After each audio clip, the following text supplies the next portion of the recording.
Good afternoon, my name is Andrew East and I'm the Executive Vice President at AET Solar, and we're about to go through our manufacturing process and give you a brief glimpse into the inner workings of a solar thermal collector manufacturer.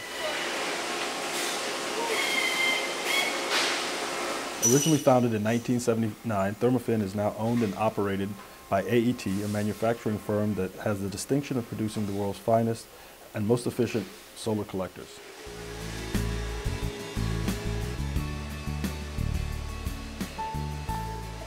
The crystal clear coating process begins with a strip of copper coil being uncrated and loaded onto an industrial reel-to-reel coating line. The copper strip is uncoiled into the coating line where it is cleaned and prepped by running through a triple-stage pre-clean process. Stage 1 is a desmut cleaning agent. Stage 2 is a galvanic electroclean solution.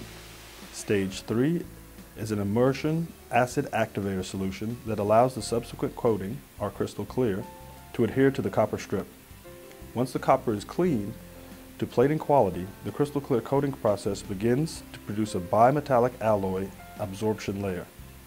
The coated copper strip is then rinsed and dried, enabling the crystal clear coating to accept an encapsulant layer for protection and enhancement. The coated copper strip then travels through a series of infrared heaters to dry, densify, and cure the product. The final process is analyzing and recoiling the coated and cured product. After the weld is cured and the coated coil moves to the solid state high frequency forge welder. Capable of welding speeds up to 300 feet or 91 meters per minute, the welding line delivers a high frequency 400 kilohertz weld that can accommodate various tube sizes and fin widths.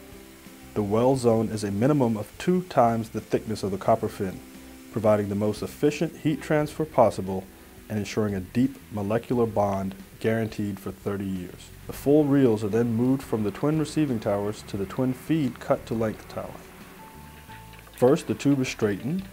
The tube is then rolled to the center of the fin, and the fin is then corrugated to allow for increased surface area. The material is fed through, creating a hump that puts pressure on the fin to ensure that it reaches the end stop, thereby setting the desired length. The saw cuts the material, which then activates the lateral feed sequence where the material is released and moved into the next index station.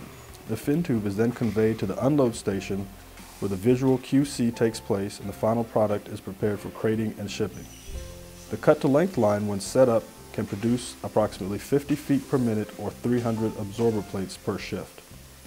The fin tube is placed into the T-holes of the headers where a dual-tip torch is used to braze a false copper brazing rod that is 6% silver to connect the fin tube to the header to complete the absorber plate manifold.